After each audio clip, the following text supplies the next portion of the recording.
Okay, g'day. We haven't had one of these for a while, but this is an Ask Me Anything, and I'm Peter VK3YE. No, it's a bit dark. I have to turn that off. Okay,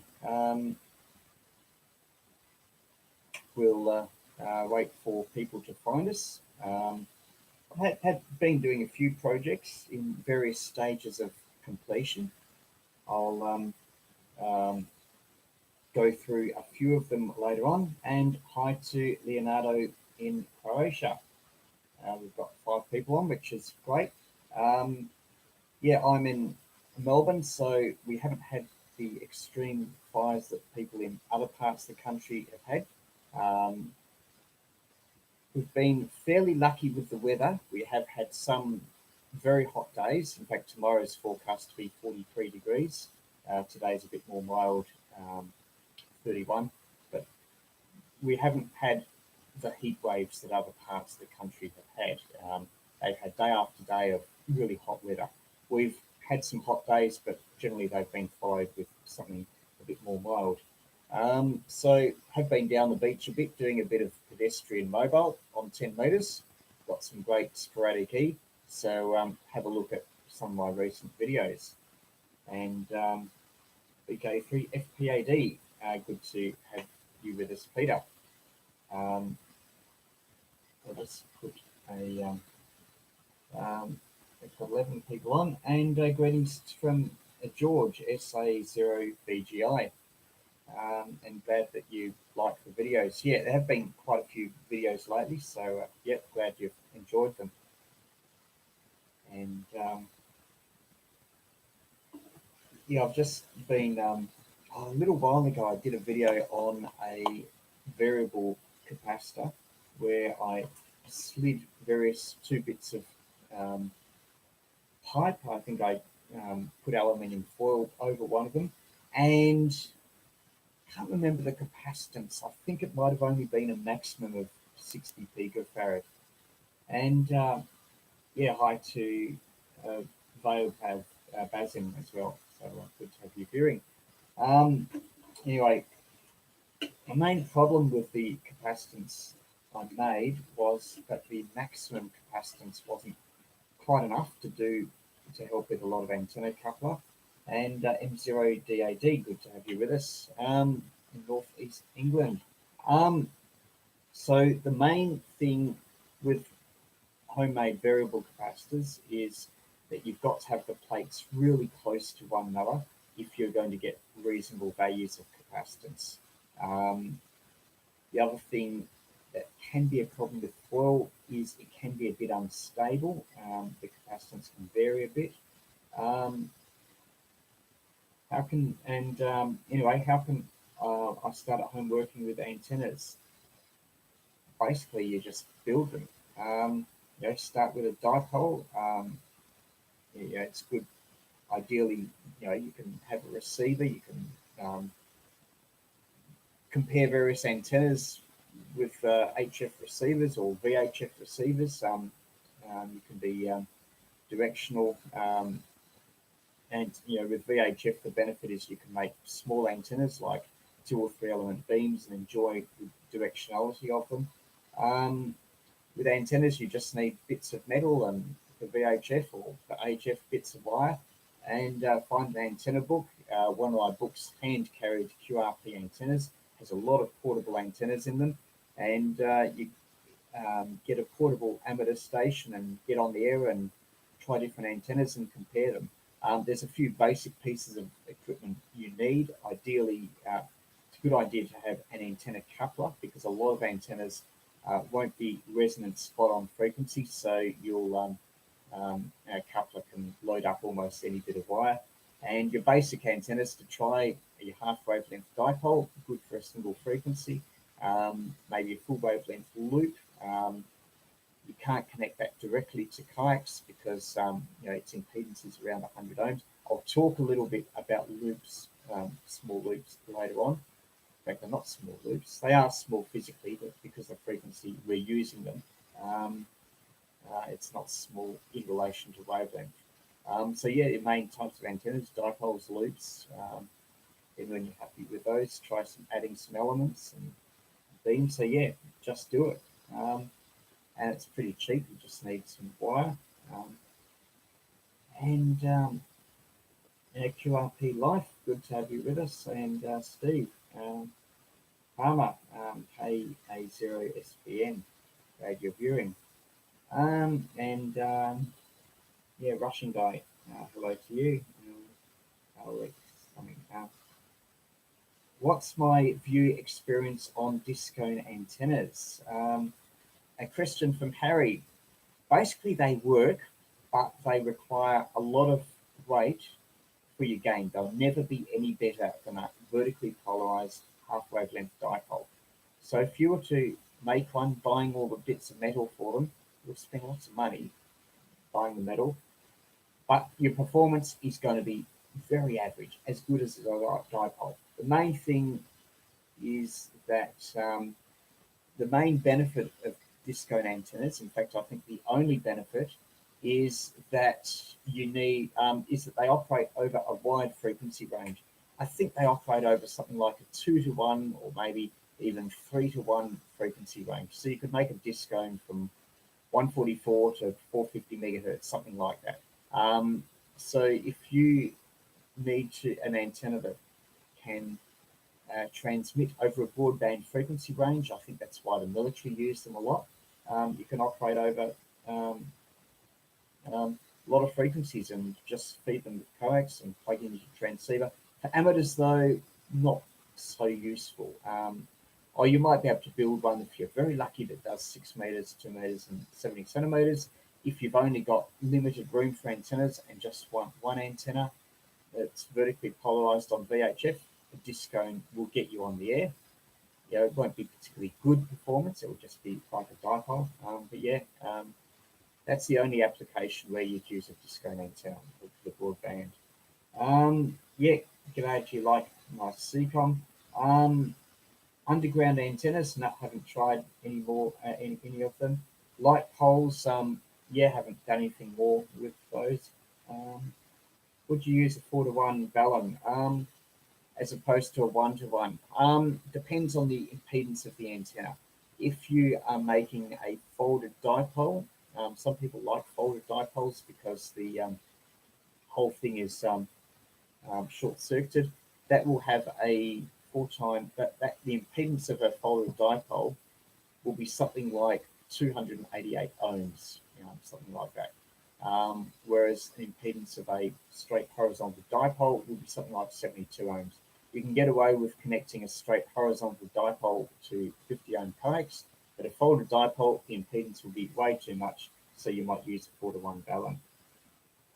Which book catalogue did I mention? Have I published any? Yep, published heaps of books. The one I mentioned was hand-carried QRP antennas. It's you can get it as an ebook, in some countries paperback as well. It's all about portable antennas that you can operate, and mostly wire antennas.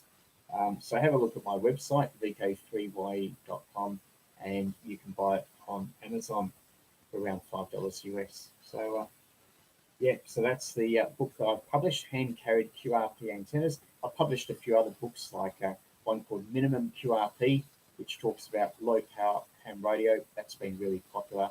100 Things to Do with Amateur Radio, also popular, and a few others. Underground antennas. Yeah, nearest I've got to underground antennas is wires along the ground. Terrible performance.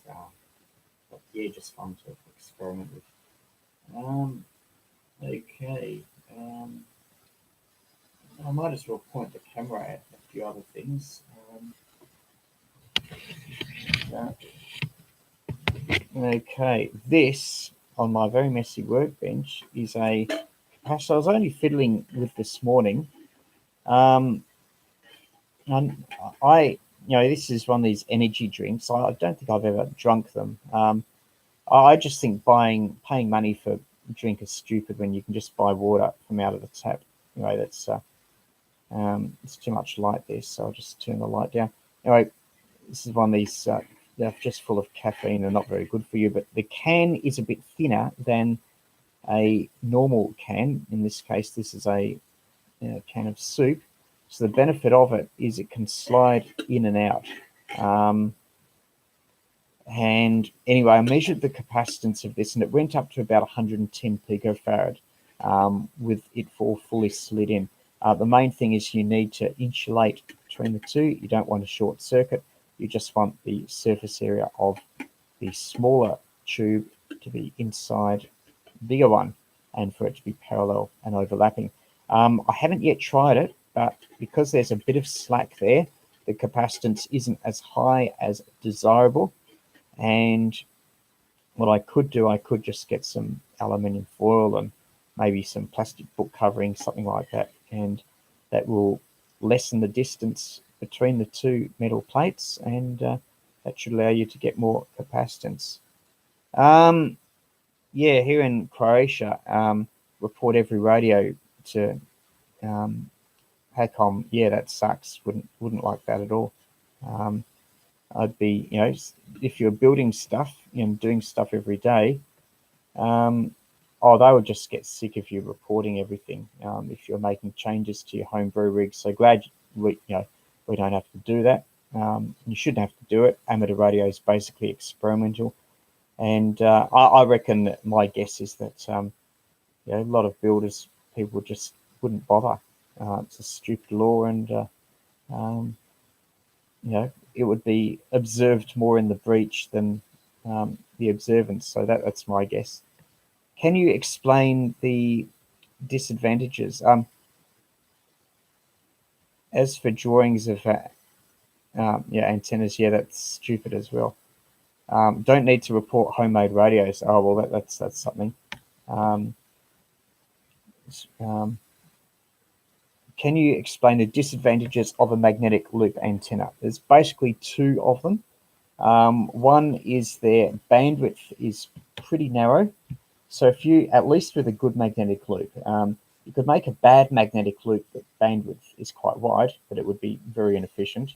So that means that if you've got a loop that's, say, resonant on 3.6 megahertz, and you were to go to 3.62, 20 kilohertz up, then you would need to retune the magnetic loop antenna.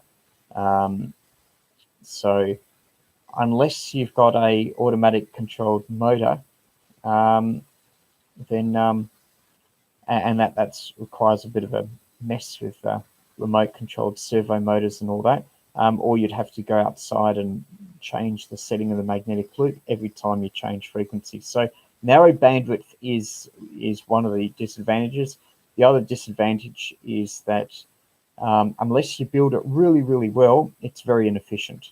Having said that, if you've got very limited space, then a magnetic loop might be the only way you've got to operate on HF, in which case, it's inefficient, but you build it anyway. And even from a very small amount of room, then getting on air with an inferior antenna is better than not getting on air at all. And with digital modes, you can achieve quite a lot with even with quite compromised antenna. For new techs, what's a good affordable quad band mobile? Sorry, can't answer your question. Don't have one. I've just got just old converted single band HF, VHF stuff here. Maybe someone can answer your question for you. Victoria Bitters can give you good capacitance on HF, air round chokes. I suppose that's people using that as balance at the feed point of antennas. But just for a straightforward dipole, I've never bothered. But a balun at the feed point of antennas is probably desirable for cases where you're using the dipole as a feed point or as the driven element for a small beam. And some people have said that trapped dipoles, it's a bit more critical whether you add balun. Yes, streaming 7 a.m. on a Sunday. I get up pretty early, get up around 6. I thought, well, I haven't done one of these for a while. So, since there's a lot of people internationally listening at this time, it seems to be a convenient time. For people in Europe, it's at night, and in the States, what time is it in the States? It's probably Sunday afternoon or something like that. So yeah, it's a convenient time. So yeah, good time to stream. Receive only magnetic loop. What frequencies would a 365 picofarad air capacitor cover? All comes down to the size of the loop. It will, if your loop's about, say, a meter in diameter, you know, like I've got a 90 centimeter loop that I sometimes use for pedestrian mobile. And a 365 picofarad would cover at least down to 7 megahertz. I don't know if it would cover 3.5 megahertz. It might cover 5 megahertz. And 365 at the lowest capacitance level never goes down to 3 meter diameter loop. That would probably cover 3.5 megahertz. So it would probably go from 3.5 to 7 megahertz. 3 meter diameter would be a bit big for 14 megahertz or 28. Maybe it would work on 10 megahertz, but yeah, it should cover at least 3.5 and 7. So anyway, with this sliding thing, I don't know if I'll do a separate video, but yeah, I get up to about 110 picofarad with that.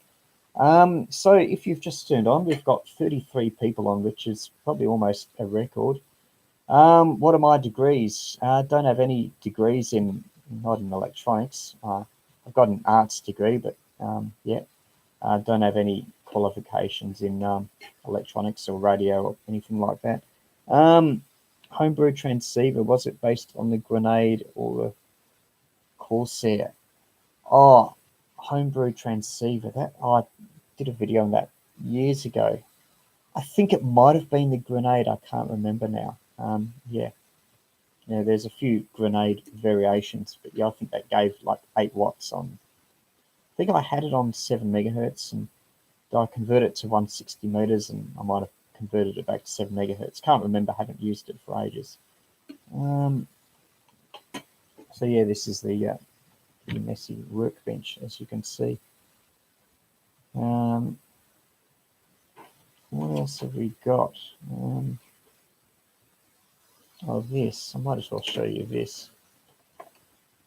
This is a loop antenna. It's basically two, if you think of two quad loops in parallel with one another, they have an impedance of 100 ohm each, so you can't directly connect them to coax. But this is a case where two of them are in parallel, which presumably drops the impedance down to 50 ohms, so you can feed it directly with coax. This design is often used with a lot of 2.4 gigahertz live Wi-Fi stuff. They provide a little bit more gain than a dipole, and people have been, people sometimes use them in front of a metal plate that gives you a bit of directivity, maybe about 7 dB of gain. Anyway, they're really easy to use and build. I might do a video on this later on, or maybe a refined version, but something like this will work on 70 centimeters. Hams don't seem to use it widely, but a lot of the Wi-Fi crowd on 2.4 gigahertz use it a lot. I have a dedicated room. No, I do not have a dedicated room, although there is junk in a lot of the rooms here. Now, what have I called this antenna? I was looking it up before. A biquad, that's right. Biquad antenna.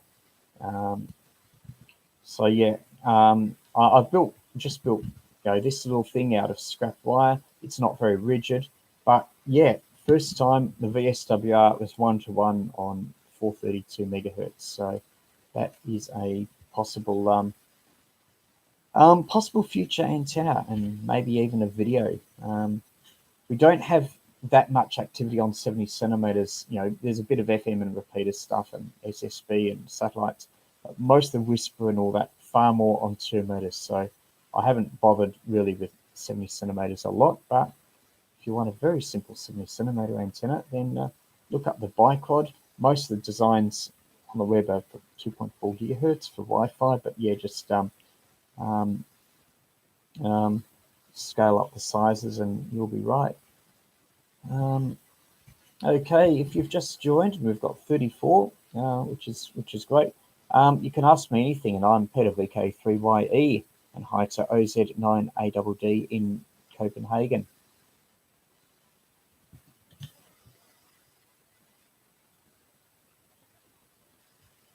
And good that there's some suggestions on the on that 4-band, if anything. Yeah, I do have something else. Where is it? Oh yeah, it's over here. What's the best way to widen the Q of a loop antenna? If you're talking about a magnetic loop, you wouldn't do it, because generally speaking, the wider the widen the Q. Generally speaking, you would want to aim for a high Q. High Q means maximum bandwidth. High Q means minimum bandwidth, which with a very small antenna, high Q means the best possible efficiency. If you're to make a magnetic loop antenna with something that's maybe the DC resistance is poor, there'd be a lot of loss. Your bandwidth might be quite wide. So you might be able to jump 20 or 30 kilohertz and still be able to operate without a high VSWR. But the problem is your efficiency is very poor. So ideally, especially it's if your loop has a low Q, a wide bandwidth, then there's something wrong with it. Probably too much resistance in it. Maybe it's too small for the frequency you want. So yeah, you even though it's a pain with narrow band antennas having to retune them every few kilohertz, it at least indicates the antenna's working well and you're probably getting as good efficiency as possible. Increase your phone network strength. What should you do? I don't know, stand on a chair, stand on your roof. I don't know, maybe someone else can help. Will a bend in antenna affect the impedance and resonance? Yeah, it might a little bit. But yeah, it's and hello to VK4HDY Mark. Good to have you watching. Yeah, what's this other thing? Yeah, well, I've been doing some experiments lately. The light isn't very good.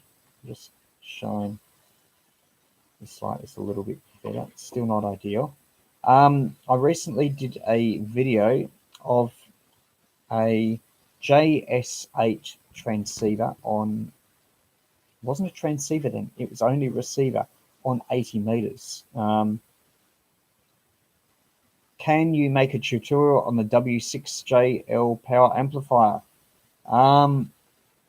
Yeah, I know it's an interesting design. I'm not an expert on power amplifiers. They can be quite hard going. Sometimes they can oscillate and cause all sorts of problems. I think W6JL has a lot of information on his website. There's other people that are experts at RF power amps. So yeah, yeah, I know it would be a great video, but yeah, I don't have a huge amount of knowledge on them, so I'll better off to defer to other people that do. I'm mainly a QRP guy. Conventional solder flux to Vegemite. Interesting. Don't have any Vegemite in the house. I don't know if I've even had it since I was pretty young. Vegemite solder flux, and besides the solder flux that normally use, some solder here. It's down the middle of the solder, so yeah. I never need to use conventional flux. Not into heavy metal construction where you might. And hello to F4FEE. So and Williams joined us, W8LV. Good to have you with us.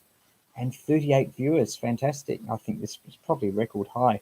Anyway, this thing here, I did a video on a JS8 receiver.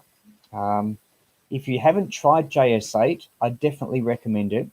It's a digital mode similar to FT8, but whereas FT8 is very robotic, you just have an exchange with another station, and that's it. Basically, you have an exchange of call signs, signal reports, and you can't actually put in free text. So it's not a real conversational mode as such. So yeah, FT8 is, I suppose, has its place, but not my cup of tea. Anyway, JS8 is a much better mode. It's similar to FT8, but you can free text and type what you want. And there's some new JS8 software. It's called JS8 Call. What's a better MOSFET power than normal transistors? Sorry, don't have a lot of expertise, knowledge on that. Converting 80 meter loop, 6 meters of aluminium tube rolled into a loop. Aluminium is okay to use. Yes, it is. Aluminium's got slightly more resistance than copper, but it's very good, provided that you scrape off the oxidation where you're making your connecting points. That's the hard thing. With copper, you can easily solder. Aluminium, slightly hard to, but if you polish it really clean, then you can still have contacts. So, and the lightness of aluminium is good. So yeah, no worries with aluminium for magnetic loop. Converting a CB to multi-band ham rig, yeah, ambitious project, but yeah, there's a lot of narrow band. You know, if there's narrow band circuits in it, then it can be a bit of a pain. Might be easier just to build a transverter for the CB. Does Vegemite have an almost infinite shelf life? Yep, I think it does pretty much. It's yeast extract. I don't think you'll poison yourself. RF power amp, yeah, can't really help you on that. But W6JL has some ideas. There was something in QST years ago. It was like two IRF 510s. I think it was like 5 watts in and you got 40 or 50 watts out. So maybe that would be okay. But yeah, converting CBs can be a bit messy unless maybe it's a bit easier if you do it as a single band rig, or easier to add a converter. Oh well, there's your question. Wife is still making sandwiches and you haven't died, so yeah, obviously Vegemite has a very long shelf life. Yeah, anyway, as I was saying about this JS8 receiver, this is this thing I'm pointing to my finger now. There's 3 crystals there for 3.579 megahertz. And that they're really commonly available crystals. Now, the good thing about JS8 is that its center frequency on 80 meters is 3.578. So that's just 1 kilohertz below. That's a bit nicer. 1 kilohertz below 3.57945. So you can very easily shift the frequency of these crystals. I've got 3 crystals in parallel. That increases the pulling range. And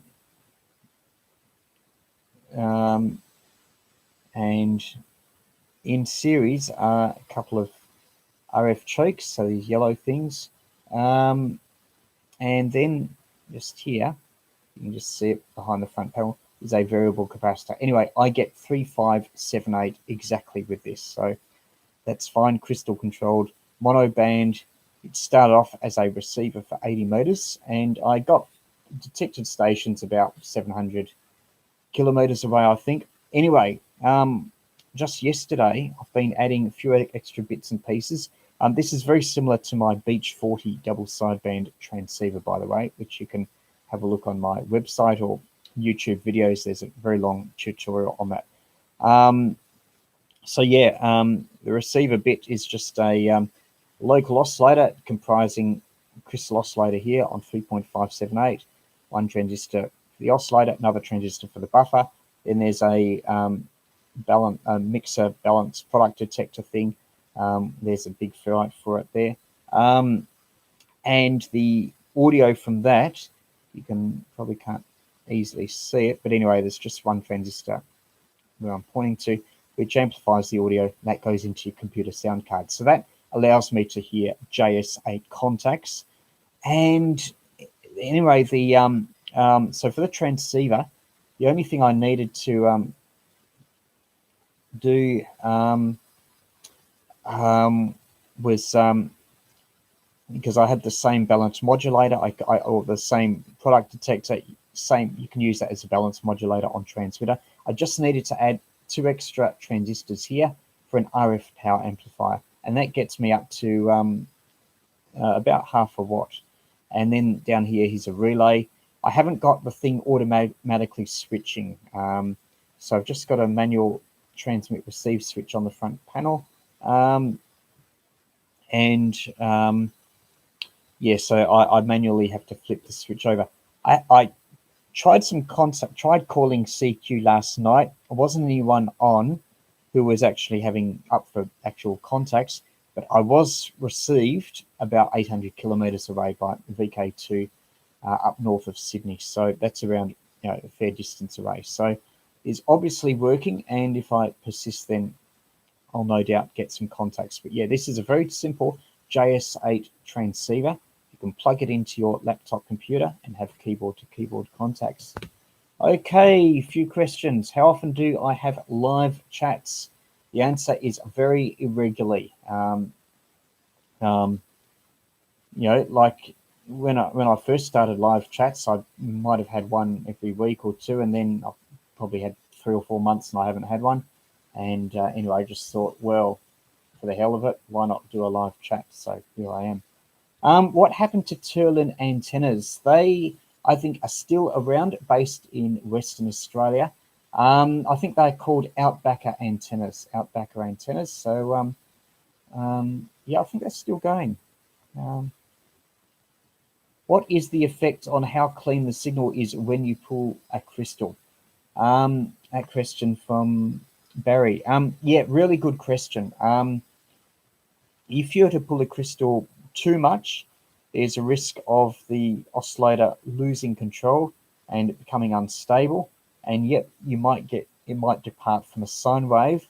In this case, we're pulling a crystal only 1.5 kilohertz on 3.5 megs, so you're not pulling it very much, so that's okay. But and sometimes when you pull crystals, the output of a variable crystal oscillator can drop off. So yeah, sometimes your output level drops. So yep, but you're more likely to for the signal to degrade when you pull a long way from your marked frequency.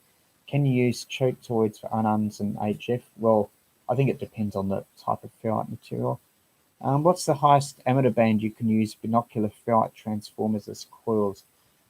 I could be wrong. I think I've only used them on 14 megahertz. But then, since these come out of TV balance, these binocular formers, in fact, just what I'm pointing to now is an example. You can just see it just there. Well, that came out of Rabbit's Ears TV antenna, or TV balance. So it would obviously work on VHF and possibly on UHF. I haven't tried it. And do I have antennas with antennas and zoning in Australia? Yeah, it can be a problem. I think we have a council height limit of around 8 meters in a lot of built-up areas, because there's planning permits if something is taller than that. And then if you want to build something really, structurally serious, I think you also need a building permit, something permanent. Yeah, like to follow the Japanese amateurs pulling crystals. Yeah. JF1OZL. I'm not sure if his website's still around. He used to have a lot of really simple VXO and super VXO designs. But yeah, no, the Japanese do quite a lot there. We'll look at the circuit later on. Okay, Dave Herbert, good to have you with us, and have a good day. So yeah, you do have problems with antennas and zonings. Most houses in Melbourne are separate houses are on blocks of land, maybe 600 square meters, 700 square meters. So you might just be able to fit in a full-sized 80-meter dipole. You're right. Need to use the time machine, the Wayback Machine, to find JF1 OZL site. But yeah, some good stuff. So worthwhile. And of course, people with apartments, it can be difficult. It helps if you've got an outside balcony. I'm in a unit, villa unit, so not in a full house. It's almost like a semi-detached. There's other units attached to this one, but luckily I'm right at the end. In fact, that's the reason why I bought this place, because being a unit right at the end, there's also land at the back. I've got about 20 meters, or the land is, I own the whole block of land that's 20 meters wide. It's only about 20 meters wide, and only a narrow strip about 3 or 4 meters. So that limits what I can have with antennas. But I do have a mast in the middle of it, so I can put up a full-sized G5 RV. I've got some other masts and stuff. So yeah, I don't have a full-sized house block, but I still have quite a large courtyard that I can put up antennas and stuff. So I've never had to ask permits or worry about any of that, although I am in suburbia. But yeah, my antennas are just wire antennas and small beams, like for 2 meters, so they just look like TV antennas, so they don't look too prominent. Okay, I think I've asked all the questions. I'm glad you like our live chats. And if you just turned on, I'm Peter VK3YE, where you can ask me anything. On 60-meter full wave loop, yeah, that would be a bit difficult to fit in a normal sized backyard. It's 38 viewers, which is pretty good. I haven't mentioned this on Facebook or given any notice that people have that I'm live streaming. So fantastic. And yes, I am live if you've just come across this, and you can ask me anything.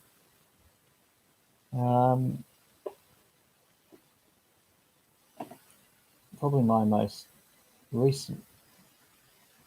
I wish someone would do a cost analysis of wire versus beams, ERP, or power levels. Well, if it's cost analysis, it boils down to how much you can buy your power amplifier for, and your cost of your antennas.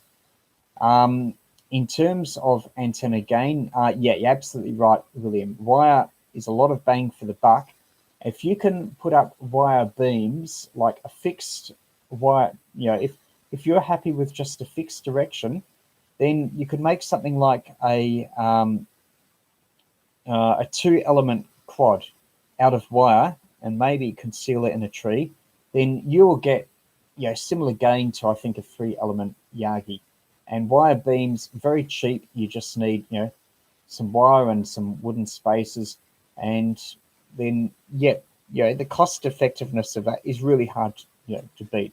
And you'd also get some directivity on receive, which can help.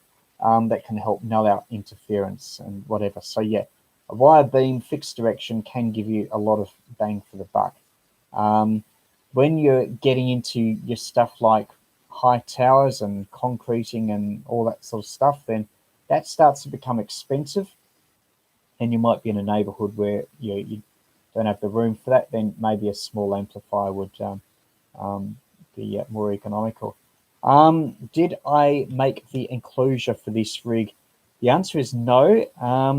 Now I should show you the back of it, and you now might be able to recognize what it is. It's one of those computer printer switch box things. It had 3 serial cables and whatever, and it wasn't much in the box, but there was a switch on the front. So yeah, these are really good, robust boxes for QRP gear, switch boxes. How do you calculate frequency, HF, and time for more distance? I don't quite understand your question, but basically on HF, lower frequency is better at night, higher frequency better during the day, and there are computer programs that give you propagation forecasts for frequency calculations. You put in your location, the other guy's location, and it tells you by time of day what frequencies you're likely to contact. JD Transport, best wishes as well to you for 2020.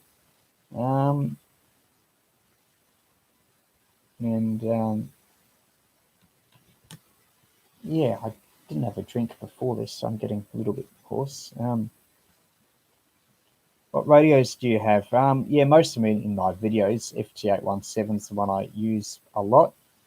DIY radios use the most. Well, most of my operating is with the FT817, but except when I'm building, experimenting with something like this thing you're seeing right now, which is a single band JS8 transceiver for 80 meters. So yeah, normally I have it is I build something, I use it extensively for a while, and can you add Wi-Fi manager on ESP32 PAM?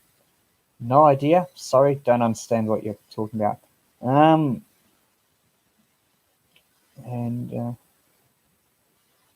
Yep. Hello to OZ9ADD.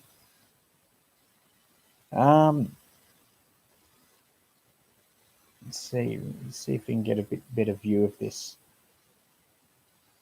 You can see in the center of the screen, this is a low pass filter. Do I collect classic radios?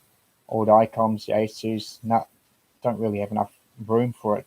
The nearest to a classic radio I have is the main HF rig, which doesn't get much use at all. I'm normally running QRP with the FT817.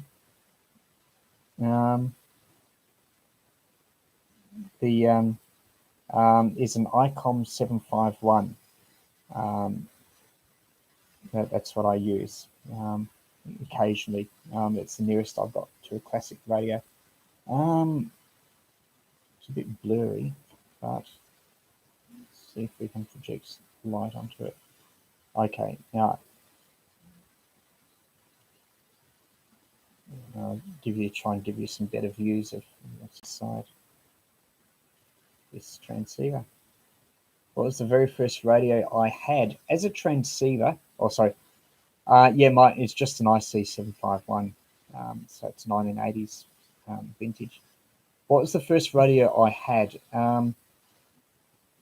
If you want to do live streaming, use a calling LED panel to light whatever. Yeah, you're quite right. Yeah, if I could be bothered.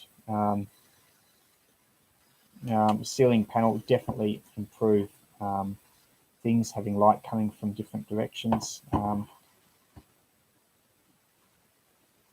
don't think I do this often enough to justify it. It's just extra junk, extra projects, whatever.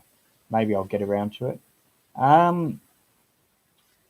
There was a question I was asked. Very first radio. If we're talking about first transmitter I had, which is over 30 years ago, was a homebrew 1-valve CW transmitter. It was actually using one of these crystals on 3.58 megahertz, and it's crystal controlled CW. And my first contacts were actually cross mode contacts, where the other guy was on SSB and I was on CW, and yeah, that was so I was just crystal controlled on one frequency on 80 meters. That was my first transceiver or transmitter. I had a separate thing. A VK3YE, good to have you here, Dylan, and have a good day. Which valve? Yeah, it was a 6GV8. It was a combination triode pentode. It was from Valve TVs. When I was growing up, I lived near 2 rubbish tips, so I often go down to rubbish tip and get bits. And most of the TVs were solid state, but some were valve, and 6G V8 was a very common valve. So it was a triad for the oscillator, and pentode for the RF power. Send money for the light? No, don't have to send money.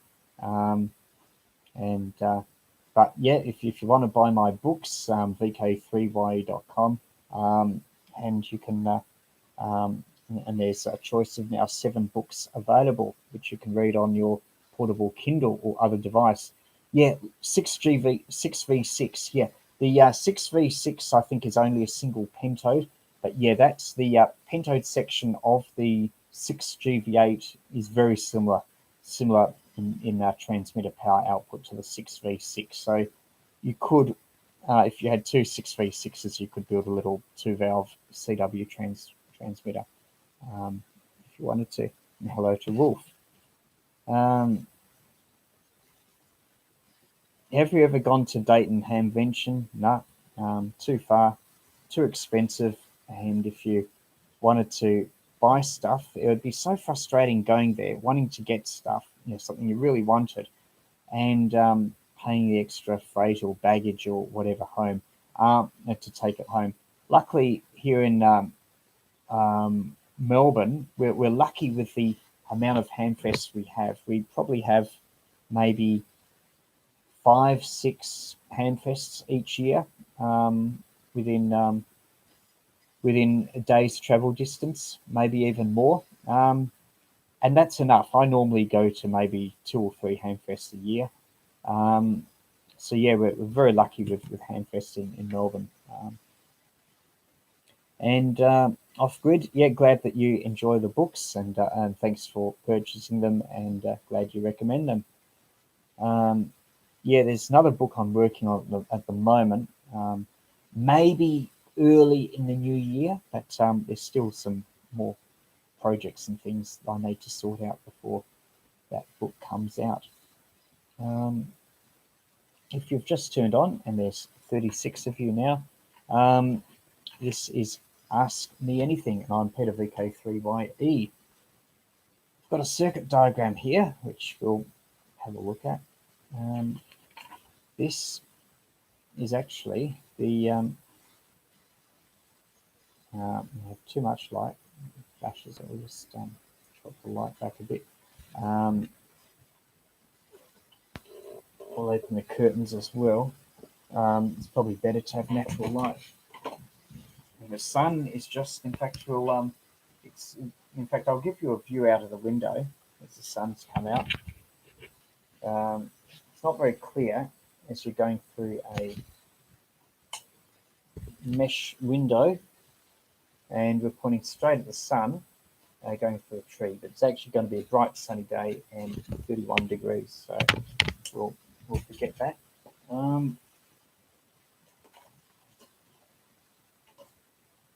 Okay, let's have a look. What's the best performing antenna ever built? Hard to tell, because it's hard to have, say, 10 or 20 antennas all up at once, and also the environment you're in and the band conditions can make comparisons difficult. Right, so that's but I reckon that on HF, some antennas, like I've done a lot of videos, the half square is quite an effective performer. It's really simple. If you set up near salt water, then that can be great. That's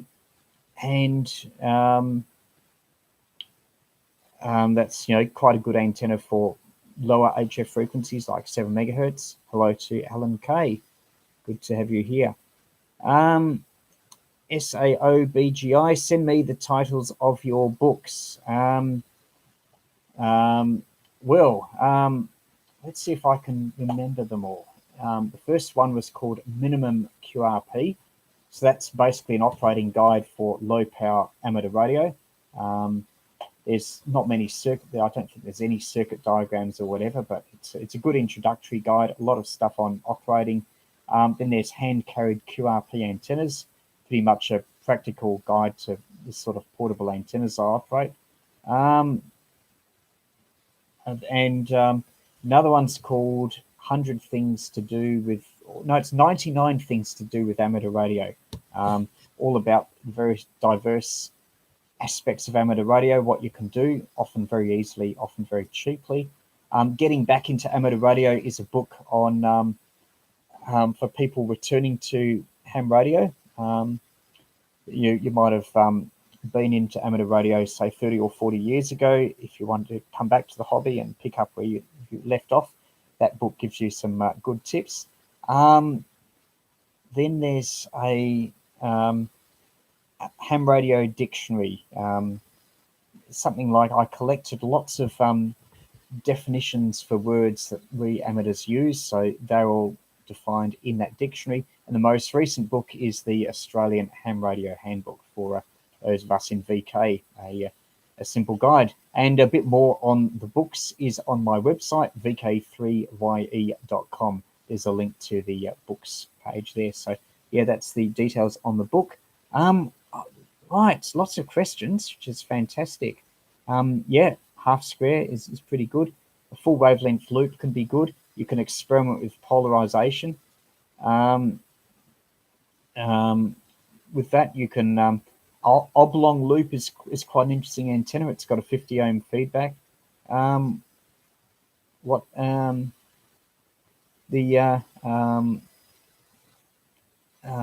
yeah, lots of different antennas. And off grid, yeah, glad that you enjoy what I find in the rubbish. Luckily, we have every year a council cleanup where people leave stuff on the curb and in front of their houses, and the council comes along and picks things up, but not before we go for a wander down the street. And as you've seen in some of my videos, there's some interesting stuff that people leave behind, so that's sometimes good for some videos. Difference between the various modes, SSB or CW. Yep. CW is more effective technically, and yet I did do a video comparing them. There are times when 5 watts of CW, because its bandwidth is narrower and its data rate is slower, CW is more effective with low power. Even more effective than CW are some of the slow speed digital modes. I've done some videos on Whisper and JS8. And yeah, as an example, was last night where I used this JS8 transceiver that the signal was picked up 800 kilometers away on 80 meters. T2 FD antennas. Are they any good or not? Never tried them. I'm always suspicious of antennas with resistors in them, because I'd rather that signals radiate than heat up resistors. But yet they're a broadband antenna, so if you don't like the idea of twiddling an antenna coupler and willing to lose a bit of power in a resistor, then yep, it's probably okay. Especially if you've got 100 watts, your effective power might only be, I don't know, 50 watts or maybe a bit more. Depends on the frequency, I think. And if you want just a antenna you just put up, then it might be fine, particularly for digital modes. What do I do for a living? These days I'm self-employed. I did have a real job where I commuted to work and all that stuff until last year. In fact, the commuting time was when I wrote a lot of my books during that time. But yeah, luckily I'm self-employed, so yeah, I do a few things. But yeah, the books and videos help a little bit, but certainly not full-time in the radio stuff.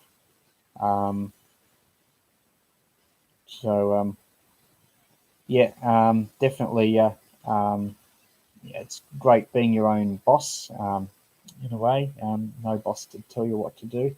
And when you get up in the morning, you can decide, oh, I'm going to do a video. I can wander down to the beach and get on air or whatever. So yeah, a lot of fun. because you sort of think about in life, money is basically unlimited. Your time on this planet is limited. People have got a fairly defined, limited lifespan. Money's pretty much infinite. It might not seem like that when you're only a few a paycheck away from the wolf come knocking at the door or whatever. But I don't know if you can try and manage your affairs so that you are, you can get by without depending on someone being good enough to give you a job. I think that's a good aim if you can. It might mean you might have to be a bit limited with your spending. Maybe you might have to save money or invest money or whatever, and go without, like there's a lot of stupid stuff people buy, like this energy drink, for instance. People buy bottled water and they buy all this stuff that they don't really need, including in ham radio, and that can keep you away from, that can basically mean that you have to stay in a job for longer than you need to if you buy all this rubbish that you don't need. If you don't buy rubbish, if you don't eat rubbish, you save your money and are fairly clever with it, then you've got a bit more flexibility with what you do. So yeah, that's you can look up stuff. I'm not going to talk about too much of it now, but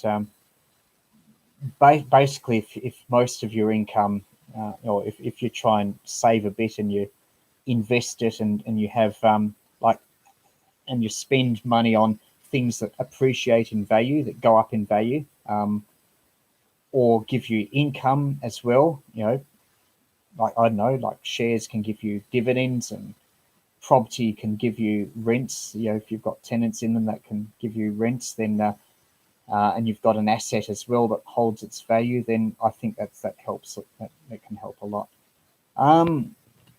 Okay, well, yeah. Oh, well, this isn't really a channel on money or financial independence or self-employment or success. So yeah, that's enough for me on that. What's the simplest way to back to radio? What's the simplest way to modulate carrier to get SSB or double sideband? Glad you asked that question. Very good question, because you are looking at something right now.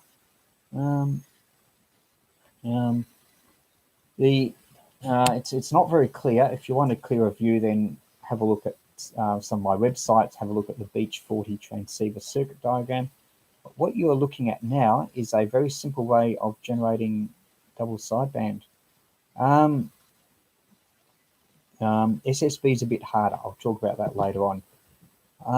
But what you see here, that's funny. I'm seeing on my screen, it's backward. It's funny. Everything's back to front. Like this is moving left, but what I'm seeing is moving right. But I believe that you guys see it correctly. Anyway, here is a crystal oscillator.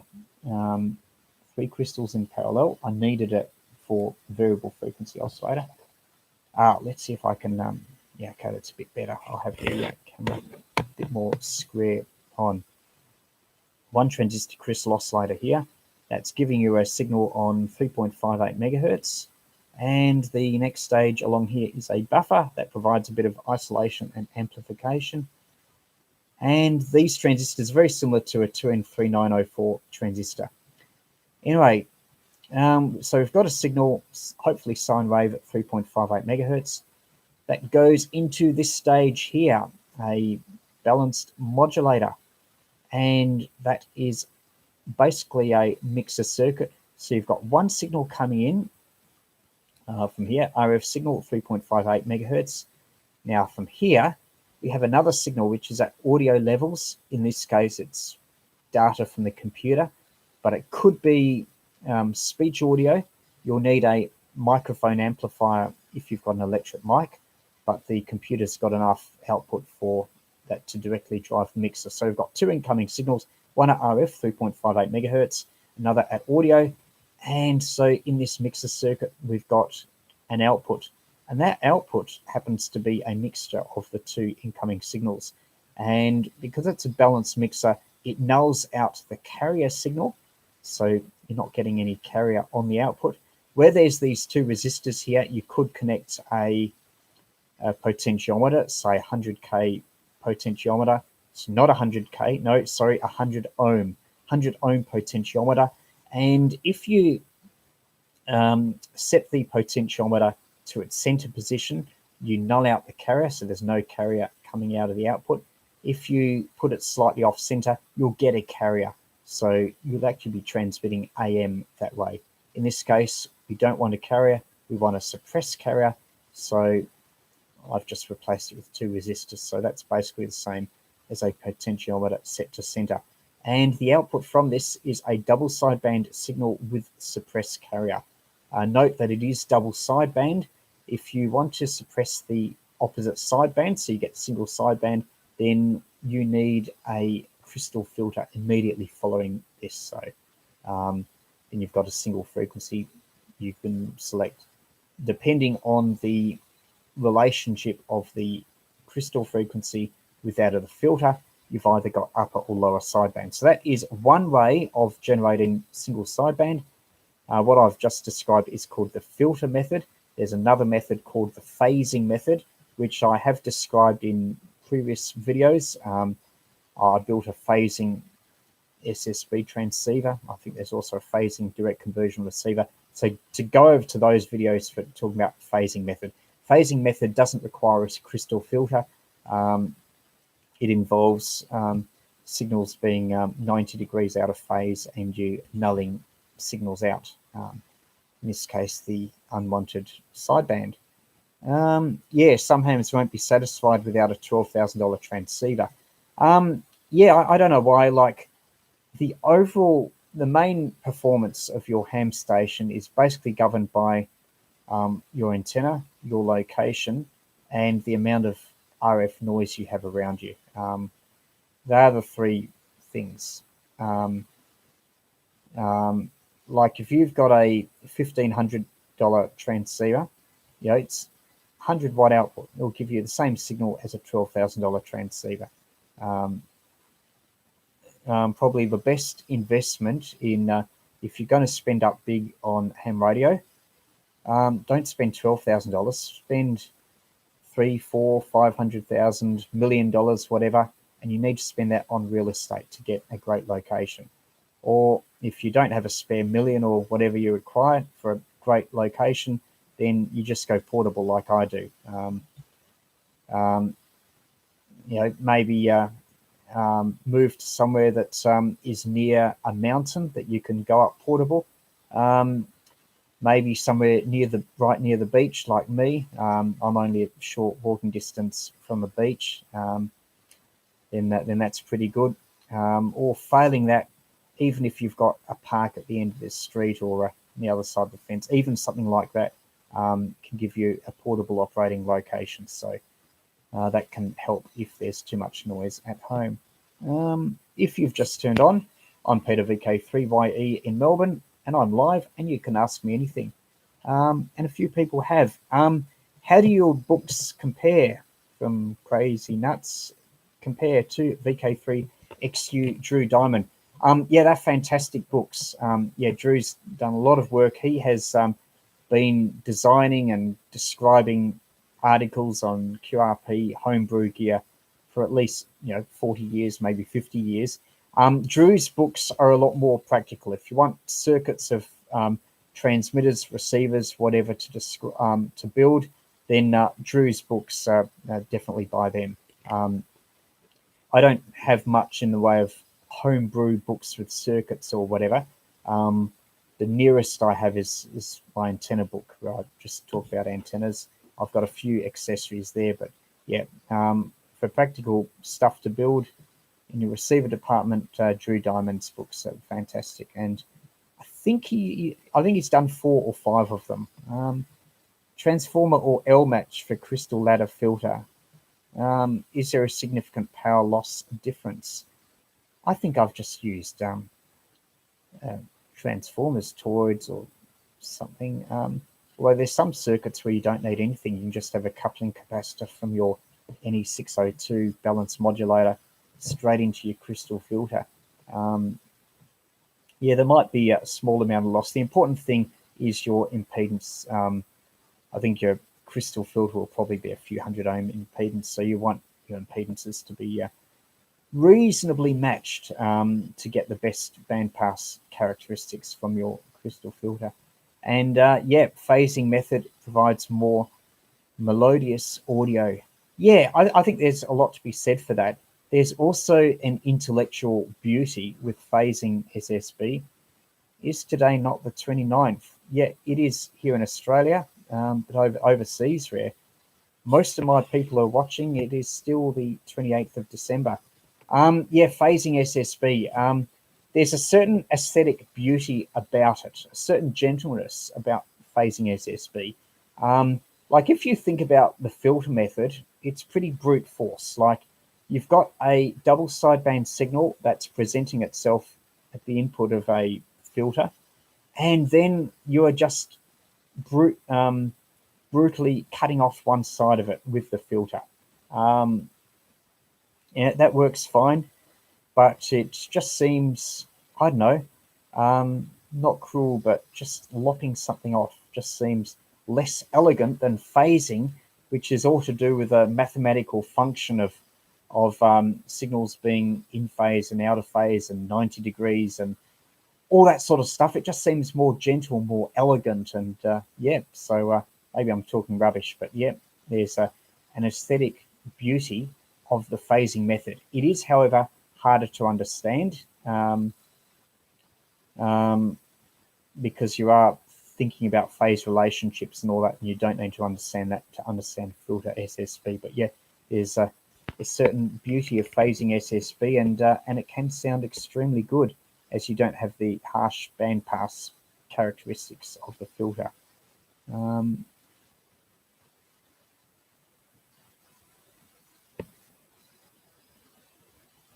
Well, real hams and promoting building. Well, I know people have this thing about real hams only being people that build, but I think amateur radio is a broad church. People do different things. Some people enjoy construction, some enjoy operating. And I think there's room for both because if you know, there's some hams that just build stuff and hardly get on the air because you need people on the air to be the people that answer your CQ calls or provide the signals for your homebrew receiver. You need people chatting on the air to make homebrewing worthwhile so you can get results from your homebrew transmitter or have signals to listen to on your homebrew receiver. So yeah, no, I'm thankful that there are amateurs on the air, and it doesn't really matter if they built their stuff or not. It's just signals to hear or people to answer your calls. So yeah, no, they're just as much hams as anyone else.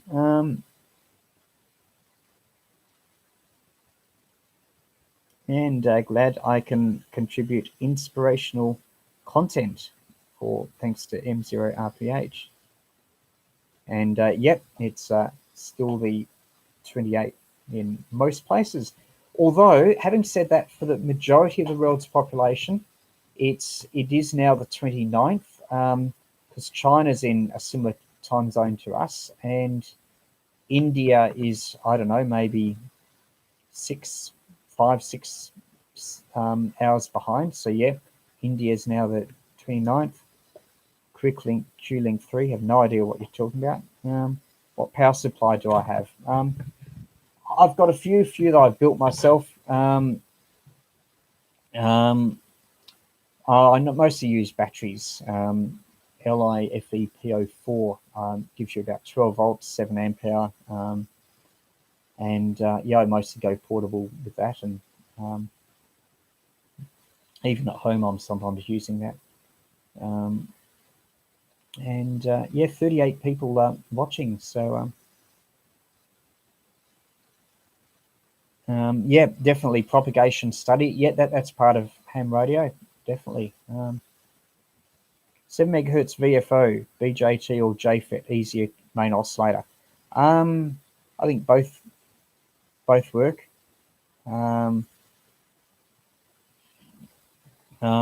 This one here is just a Colpitts oscillator for the which I'm using for the JS8 80 meter transceiver on 3.58 megahertz. Now I haven't finished going through this, so yeah, the circuit you see here seems to be pretty reliable and starts quite easily, not only for normal crystal oscillators but also VXOs. Anyway, we got as far as the balance modulator, or on receive, also does double duty as a product detector, and on the transmit side I applied the signal audio coming in from the computer. And a good point, why do I use 3 crystals in parallel? Yeah, have a look at some of my other videos on parallel videos, but basically the idea of multiple crystals in parallel, thing called the super VXO, and if you put crystals in parallel, you can get increased pulling range. Because if you just get a crystal, put a variable capacitor in series, maximum of say 200 picofarad, you might get a couple of kilohertz tuning range. Depends on the frequency. It's quite easy to pull a 7 or 10 megahertz crystal quite a long way. Much harder to pull a 3.5 megahertz crystal a long way. So you put crystals in parallel and you can get a greater range that you can shift the frequency. And if you put coils in series, that can also increase range. So in this case, I needed to get 1.5 kilohertz lower to get onto the JS8 frequency. So that's, and I found it easier to do that with 3 crystals in parallel. But have a look at some of my other videos.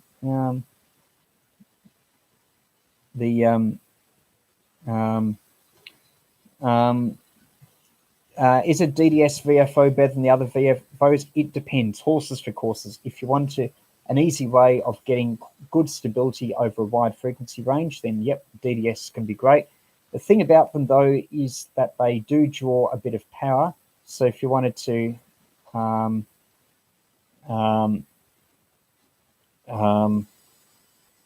build something that uses very little current, then a discrete transistor oscillator is probably better.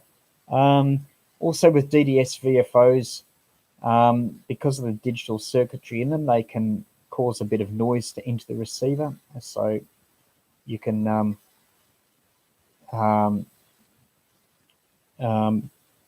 that can cause a bit of noise and affect the purity of reception. I did a video of that where I talk about it having a DDS VFO in a BitX transceiver. This is the first BitX, the 40 meter only one.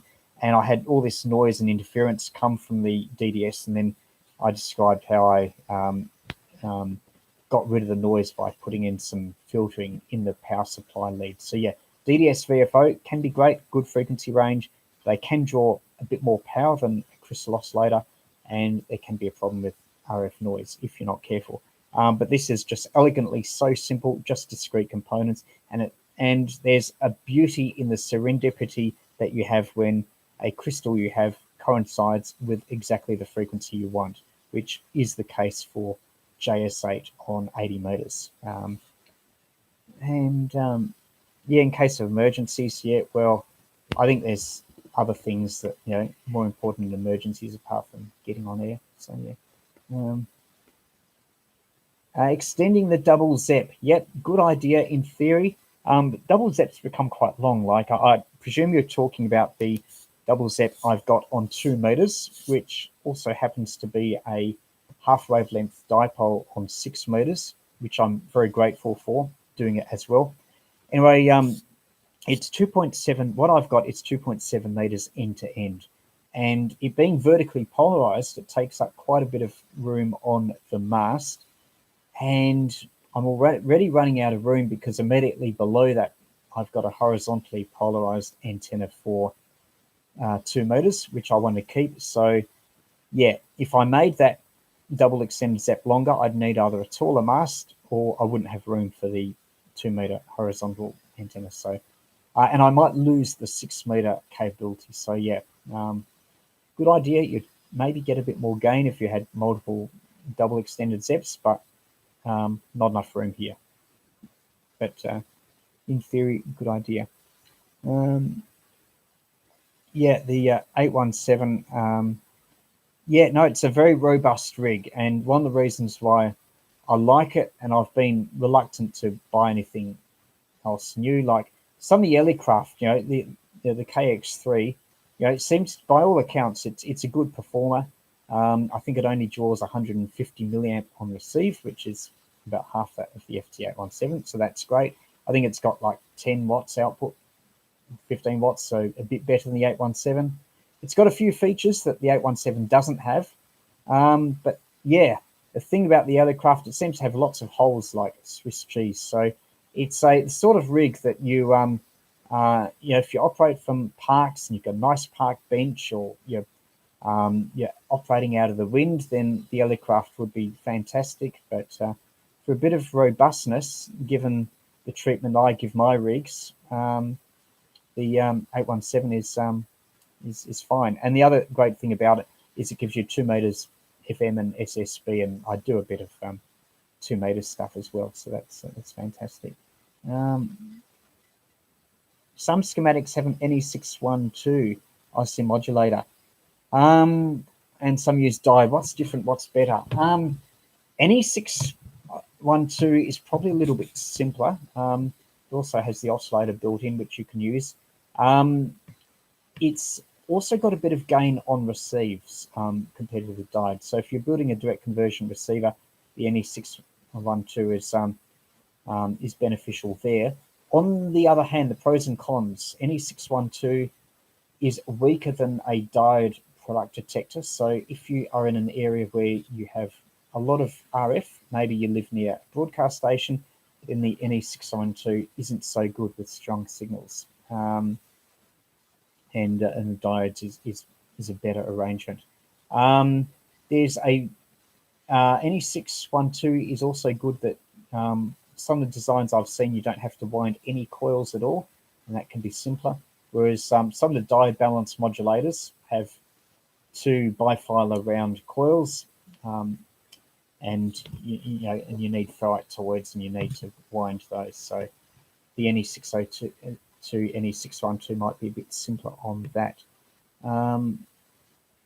So yeah, either will work, either will give good results, but yeah, a few pros and cons. The other thing with the NE612 is that your oscillator injection for your local oscillator is a bit less. So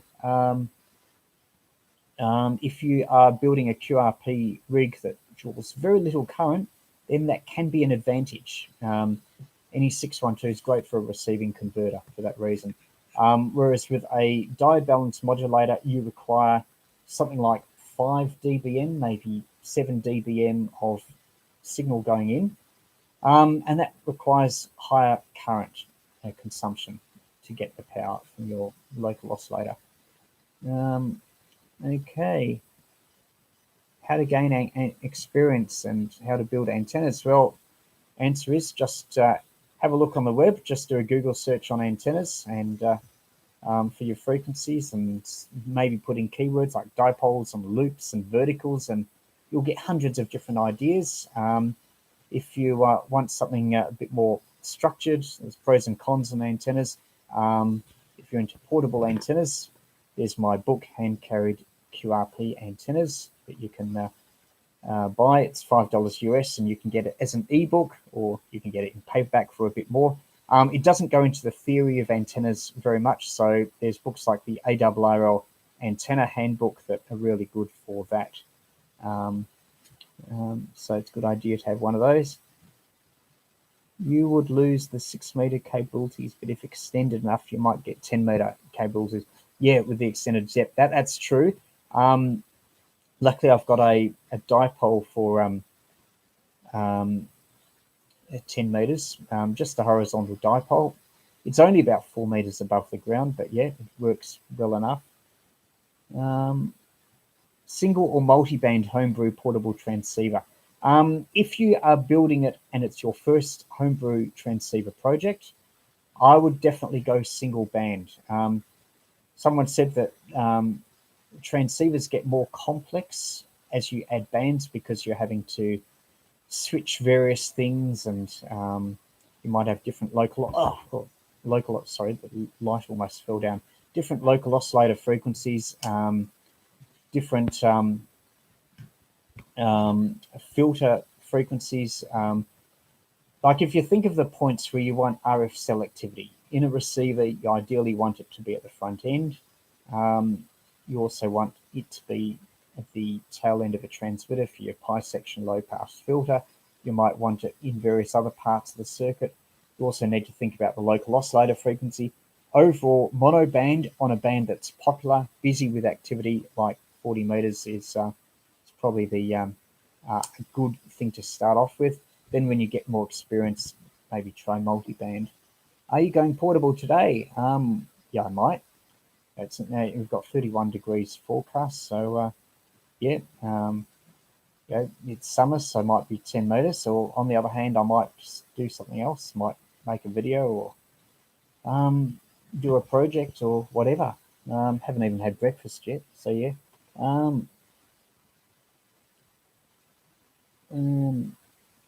Can a long wire be cut to quarter wave and work on that band without a tuner? Yeah, it'd be lowish impedance, could work in a pinch. Main thing, end-fed quarter wavelengths, so a bit of a compromise, especially if you need to do something, ideally a ground system. With a half wavelength wire, you can get away with just having a short counterpoise and an L-match coupler. With a quarter wave, you might need a radial or maybe a metal railing or something. So you'll be sacrificing some efficiency there. But yeah, definitely quarter wave can work. What's the longest distance I've worked on portable QRP? Basically the size of the world. I've worked even pedestrian mobile. Going back a few years, I've worked to the United States from Australia on 20 meters with a magnetic loop, 1 meter in diameter. I've done the same thing on 10 meters with my 40 centimeter diameter magnetic loop. I've worked Europe, pedestrian mobile, portable QRP. Yep, I've worked Europe and the States on both SSB and CW. I haven't done a lot recently, but then I've mainly around this time of year, it's summer, so it's normally I operate 10 meters. Where the sporadic E is great. Haven't been a huge distance chaser. I'll work DX if it's there, but I should do some more of it. Please send me a schematic. Yeah, sorry, can't really send schematics. But yeah, Google is your friend, so just search receiver. You wanted a 1.8 megahertz receiver. There's a lot of receivers for 3.5 or 7 megahertz that you can easily modify for 1.8 megahertz. 1.8 megahertz CW, a direct conversion receiver would be fine, or even a simple superhet. I'm thinking playing around with extending EDZ on UHF. Yeah, that would be a bit of fun, actually. Yeah, if you extended it to multiple sections, you could get quite a lot of gain.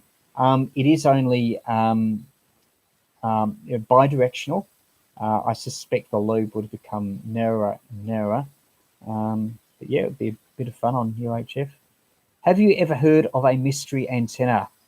Yeah, it's sort of like, is it W5GI or something? A mystery antenna. Now, I know it's called the mystery antenna because whoever described it, I think, couldn't explain how it worked. Now there was I think it's still online, but might be VK3YE. Guy called Owen Duffy, who lives just out of Canberra. He's got a blog, yeah, W5GI. He's got a blog, and he basically says the mystery antenna is a load of rubbish. Well, okay, to be fair, Owen is very critical about a lot of things, and he'll say a lot of things are very rubbish. He's technically right, no doubt about that, because I think the W5GI claims to do a lot of bands. There's probably compromises and stuff on it. In fact, I'm curious. I'll just open another tab. and see if I can find it. But it's not a miracle antenna. It will work. It probably won't be any better than a single band dipole.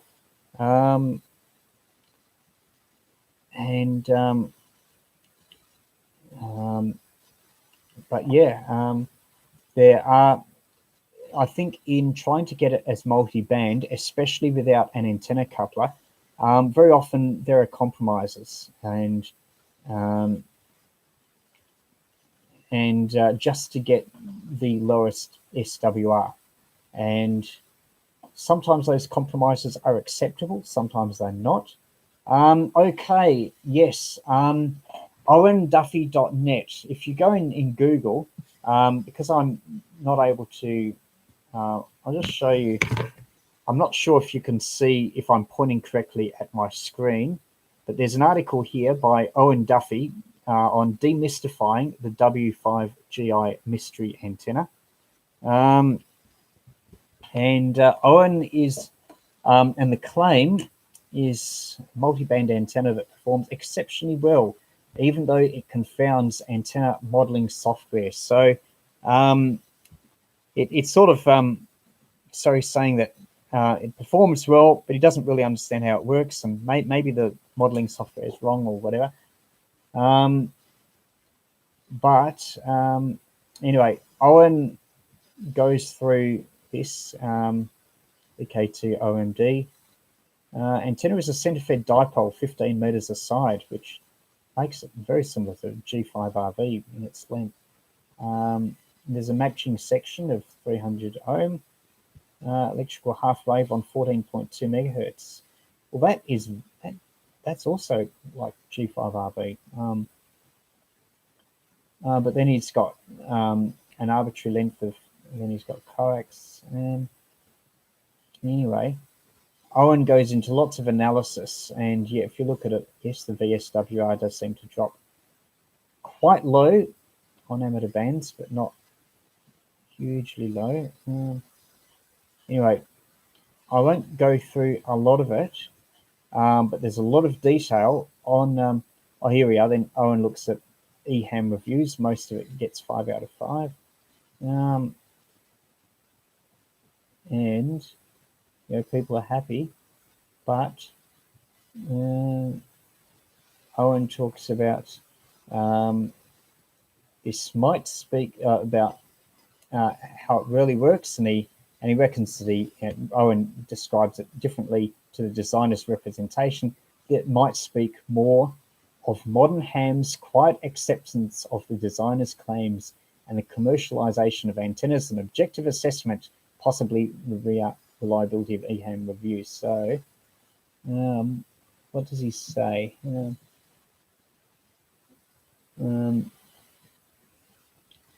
Anyway, if you want to read about how an antenna doesn't work, and some quite stern commentary on antennas that are offered to hams, then have a look at Owen Duffy's blog, VK2OMD.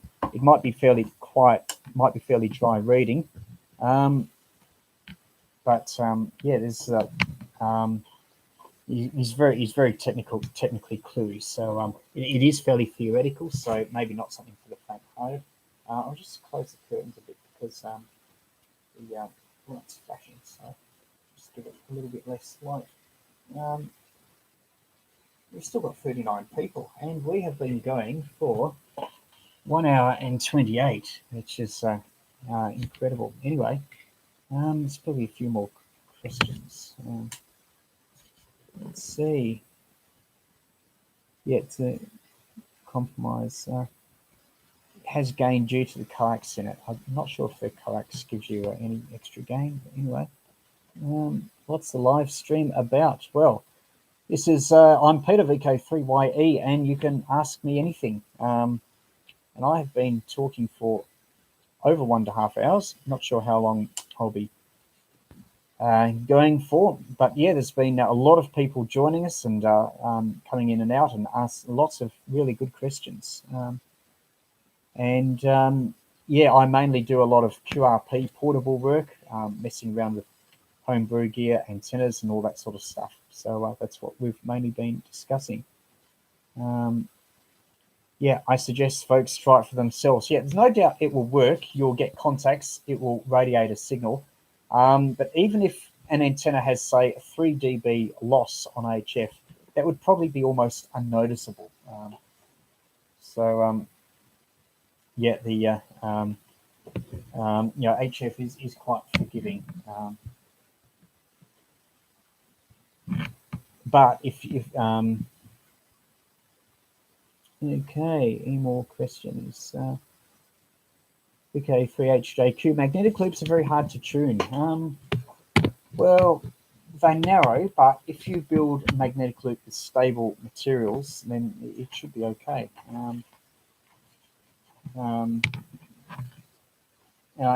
Because it's you want your magnetic loop to be fairly rigid if you can.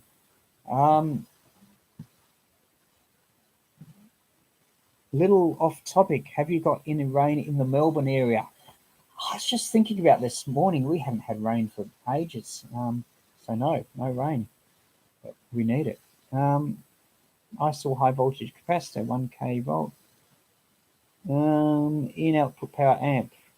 If I use low voltage capacitor, will it have an effect? Yes.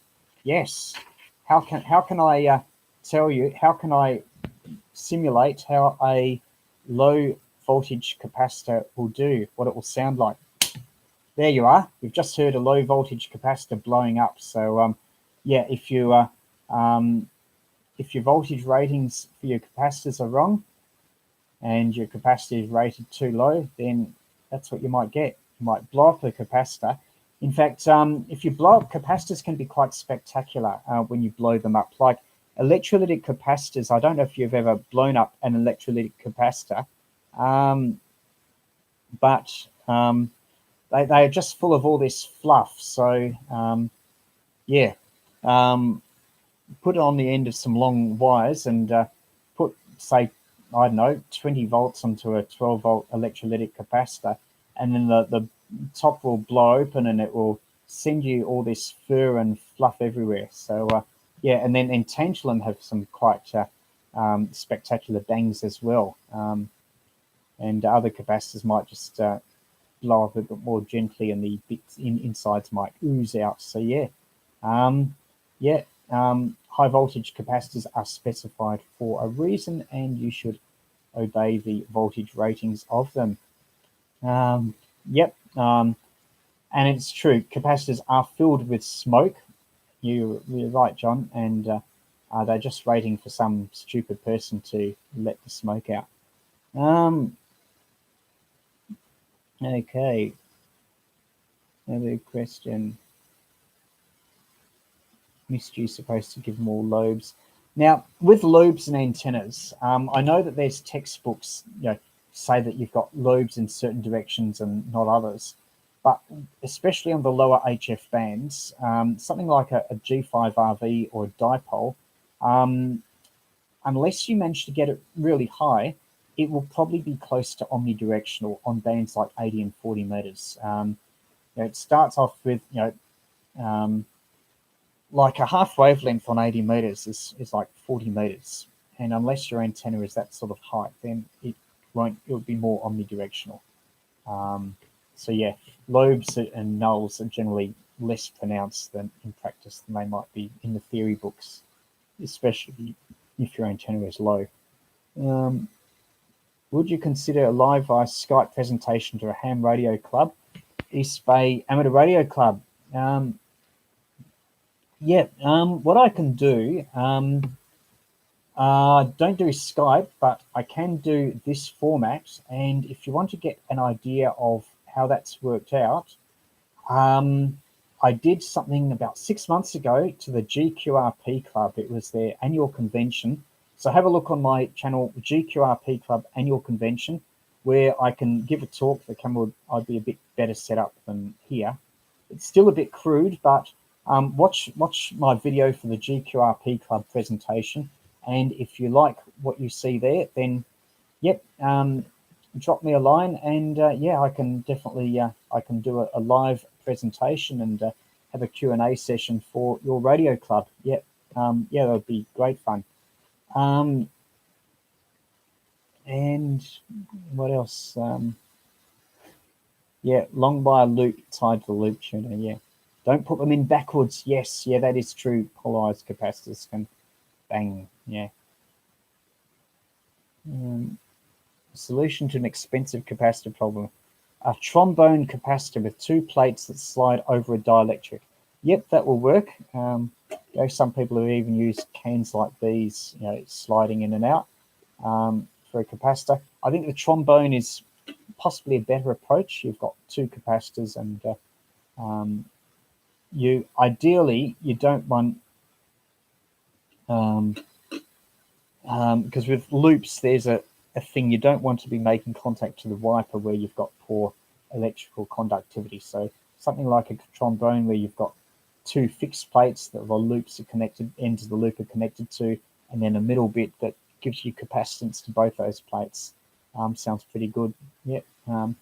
People have definitely built loops with trombones and they've worked quite well.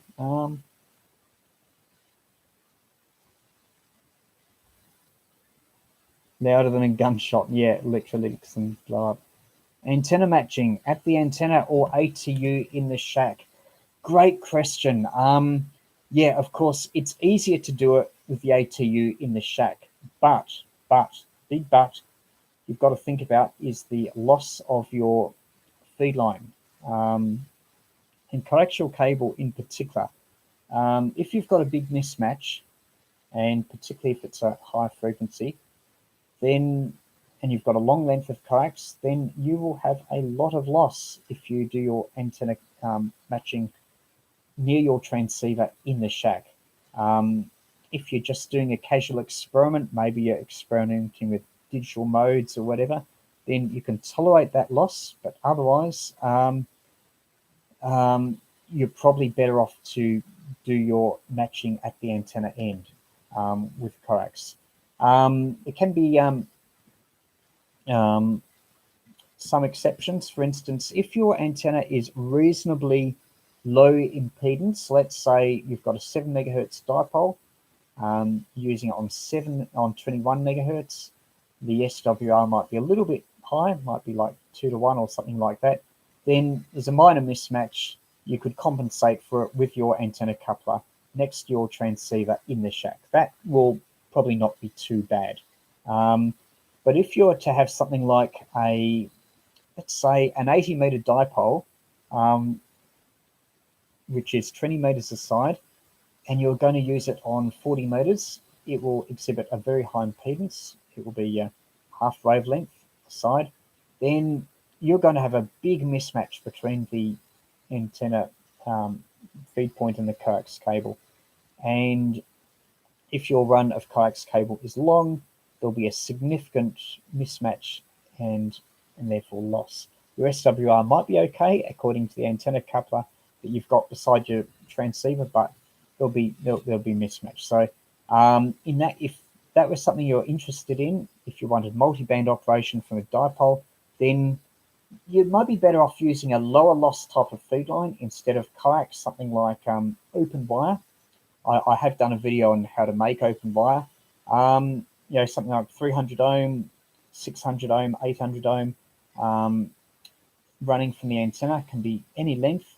And then you could have your antenna coupler again near your transceiver, especially if it's a balanced antenna coupler, and then you won't get much loss. So that's an example where you can have your matching near your transceiver, but because you're using a low loss open wire feed line, that's also quite efficient on multiple bands.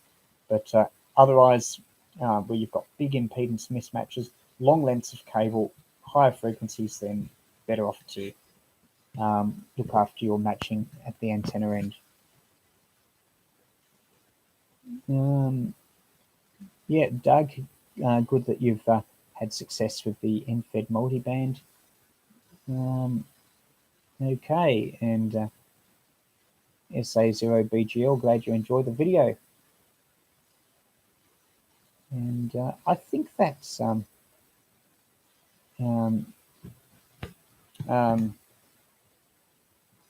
yeah, been Okay, 1 hour and 39 minutes. And if you've just turned on, I'm Peter VK3YE, where you can ask me anything. Anyway, we'll keep going. We'll describe the remainder of this transceiver, this JS8. If you haven't tried JS8, download it. There's some new software, revised software available for it, and that's got a few extra features, like it allows you to send some lower there's a slower speed mode, which I haven't tried, but that's even better for low power. And there's a faster speed mode where if signals are good, then you can use that and have higher transmit speeds. Anyway, the remainder of this transceiver, I've already talked about the crystal oscillator providing enough power for our product detector, balance modulator. On transmit, we've got the signal coming in from the laptop computer, from the sound card.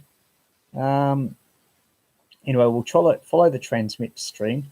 We've got our signal that at the output, 4 turns to 10 turns, a ferrite thing. Anyway, you've got a signal here where it's at 3.5 megahertz, but it's just 2 sidebands, double sideband signal, and the carrier suppressed. And that goes to, you can see in the middle of the screen, 2 transistors. They're both BD139s, RF power amp, and that gives you about 0.5 watt output. So that's on the transmit side. You can transmit your own JS8 signal. It's double sideband, so there'll be a signal as well as above the 3.58 megahertz, a bit below it. That's okay. It's still in the amateur band, and yeah, so people might hear you on JS8. Now, on the receiving side, oh, I forgot to mention, you can see there's the low pass filter, and that is where the, and we've got the antenna connected to the low pass filter. We've got a relay here, so in transmit mode, the low pass filter is connected to the output of the transmitter. That relay is switched by a panel mounted switch. I was lazy. Ideally, it should be some sort of voice activated thing which the computer would activate as soon as it sends a sound. In other words, you're transmitting, it flips the relay over, but yeah, I haven't got around to that yet, so I've just got a manual switch. Anyway, and the way the switch is set, the relay is not activated, which is in receive mode. So if we follow the signal from the antenna through the low pass filter, the way that it's set up now, it goes into, here we are, this 470 picofarad capacitor. Through there, that's the receive signal, and what happens with that is that goes into our diode mixer. That's the product detector. The incoming signal is mixed with the signal from our local oscillator, and the output goes through this 1 transistor amplifier here. It's a very low level, and that goes to the input of the computer sound card, and that's how it all works on receive.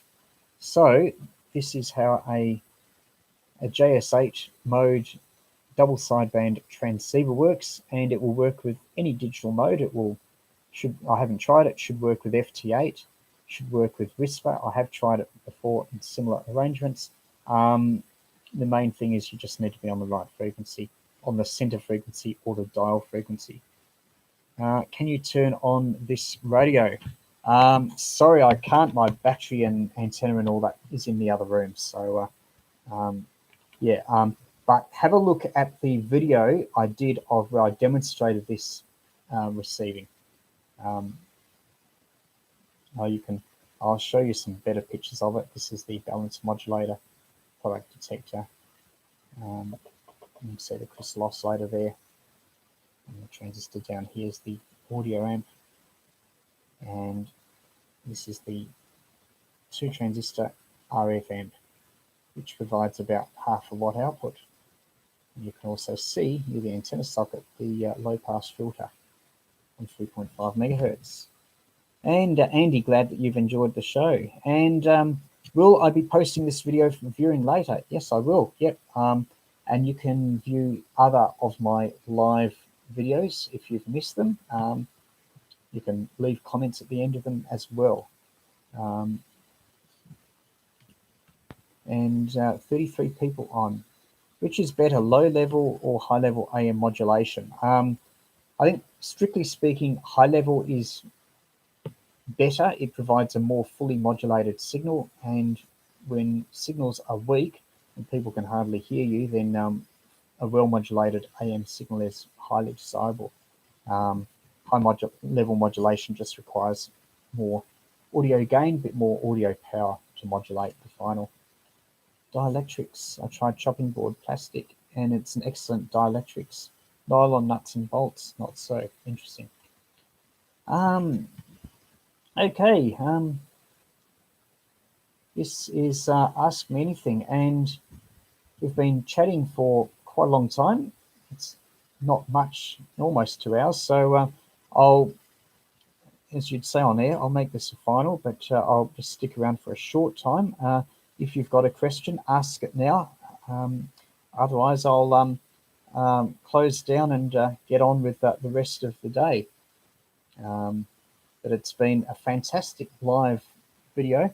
Should do more of them. Really enjoyed this one. Really great questions. And there's something like 700 videos on my YouTube channel. So a lot of what I've talked about has a bit more detail in that.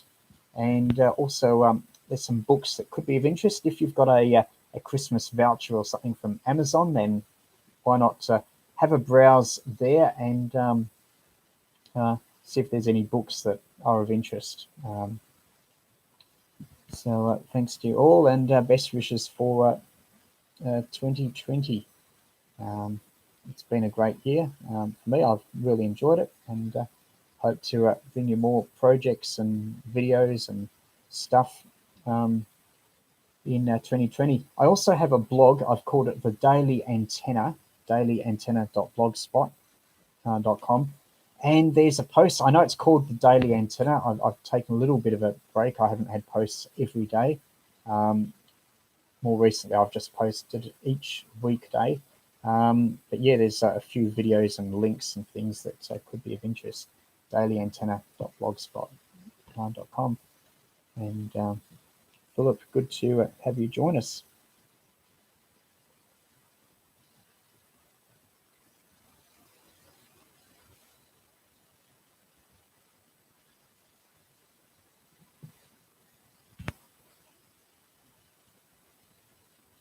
And hello to you, Leon, VK2YE. Now, I should, I'm not sure how long you've been listening, but you might be interested in this particular device you're seeing now. Uses a 3.58 megahertz crystal, and it's a JS8 transceiver on 80 meters. I wonder if this could be a kit idea. But anyway, it's I've got 3 crystals in parallel. The great thing about JS8 is that unlike FT8, it is a keyboard chat mode. This is a very simple double sideband transceiver. And the reason for the 3 crystals is to drop the frequency down 1.5 kilohertz, because the center frequency of 3.58, the center frequency of JS8 is a happens to be exactly 3.578, and that means you just need to pull these crystals down by 1.5 kilohertz in a VXO arrangement, and you can have a direct conversion and double sideband transceiver on this frequency.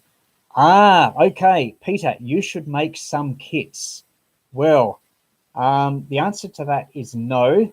I'm not in the kit business, because there's other people who's a lot better at kits and documenting and designing than me. And one of those people is on there right now, Leon Williams, who posted just a couple of posts ago. Have a look at ozqrp.com. ozqrp.com. That's Leon's kits page, and I've reviewed a couple of transceivers from ozqrp, and I'm sure Leon can help you if you've got any inquiries on those. But yeah, the most recent review I did was a double sideband transceiver. So yeah, no, I'm not going to make kits because other people do it better than me, and one of those is OzQRP, who is on this stream right now. So yeah, so that could also be you know, if you've got money for Christmas, then that's another thing to consider. But yeah, Leon, this is a you could probably modify your double sideband rig, the MDT thing, and yeah, I haven't had any two-way contacts with it. I was calling CQ a lot last night, but I was able to receive some signals, decode some signals from VK2 and VK5, and I was detected in VK2 in Newcastle. This is half a watt on JS8. So it's only a matter of time that I get some contacts. So I'll probably do a video on that when I do. Okay, there's some more questions. I was to sign off, but if you want to collaborate on trombone, yeah, no, sorry, I've got lots and lots of projects on the go. So I think I'll give magnetic loops a bit of a break, but I do have a few other antennas and things. I think that the main thing that's what is better, double sideband or AM? Great question, great question. Lots and lots of pros and cons. Overall, if you're talking about QRP and want to get the most amount of contacts, then definitely go double sideband. Double sideband is more efficient. You don't have the wasteful carrier that is going along, basically going along for the ride like you do with AM. And it's also fully compatible with SSB. So if you build a double sideband transceiver, then you can be calling people with SSB equipment and they probably won't know that you're double sideband. Direct conversion is really easy. And double sideband's a great mode for that. Your amplifier stages do, however, need to be linear. So you do need to pay attention to all that sort of stuff. Yeah, so for simple QRP, double sideband definitely, but AM is also a lot of fun. There's bands like 160 meters where people do AM locally, and you can. I've done a few videos of using the TL431 voltage regulator to do low power AM. I wouldn't recommend low power AM on bands like 80 and 40 meters. It's an inefficient mode, and it'll be difficult to get people to return to your CQs, especially if you're crystal controlled. But I've had some contacts, and it can be a bit of fun. Why are there no 160 meter kits out there? Basically, because 160 meters is seen as a difficult band. A lot of people live in urban areas where they need big antennas. Can be a lot of noise. There's a lot of kits on 80 meters, and if you wanted to, you could just buy an 80 meter kit and modify it for 160. That's a possibility. And it's relatively easy to do that because you've got plenty of gain in your transistors, and yeah, big antennas, lots of noise. Having said that, 160 can be a fun band. Around here in Melbourne, locally, there's 160 meter AM activity, and if you've got the group within, say, 15, 20, 30 kilometers, can be a bit of fun. But yeah, it's a minority interest band. Yeah, plastic ice scraper. Yeah, good idea. Good choice for the centered dipole antenna. Leon, Peter, work out deal on projects or share profits. Not Leon designs fantastic stuff, and yeah, no, can keep any profits. So yeah, if people want to make kits of things I describe, then they're free to do so. But yeah, I don't think I've got the patience. So I normally build a project, make a video, then it's straight off to another video. If I was spending all my time with kits, then I think I'm a better writer than project developer, because it's one thing to build a one-off thing like you're seeing now. It's a very different skill set to build something that's a kit and that's reproducible. It's got circuit boards, and then to handle stuff like your distribution and your development and all that. And so I really admire people that do.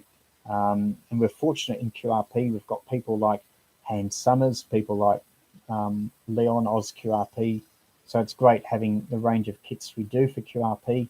And I think my thing is doing videos and writing books. So yeah, I think I'm a better writer than developer. I wouldn't have time to write books and do videos if I was also in the kit business. What's the maximum wattage that you can use for that plastic variable capacitor in the transmitter? I have seen them people describing with 15 watts, but I wouldn't be comfortable with going any more than 5 watts.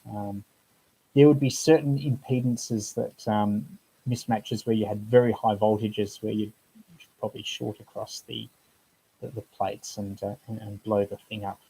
So it would depend on the antenna. Did you match the crystals for the transmitter? No, I didn't. No, I just used 3 random crystals.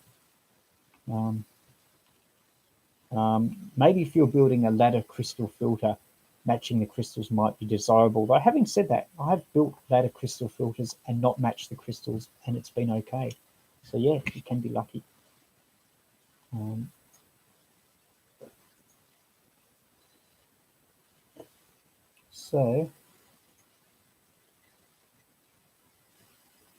Anyway, I said I was going, but so I think I will this time. So thanks for joining. 37 people, so that's fantastic, and others have come and gone. So yeah, this has been, in case you missed it, this has been a live video, and I'm Peter VK3YE, and have a look at in case you've just joined, you'll be able to watch the earlier parts of this video on my YouTube channel. Just search VK3YE. There's also my website, VK3YE.com, and if you want to get yourself a late Christmas present, then there's some books as well on. You can just follow the links from my website, VK3YE.com. So yeah, have a good day, everyone, and best wishes for 2020, and have a great, safe, prosperous new year.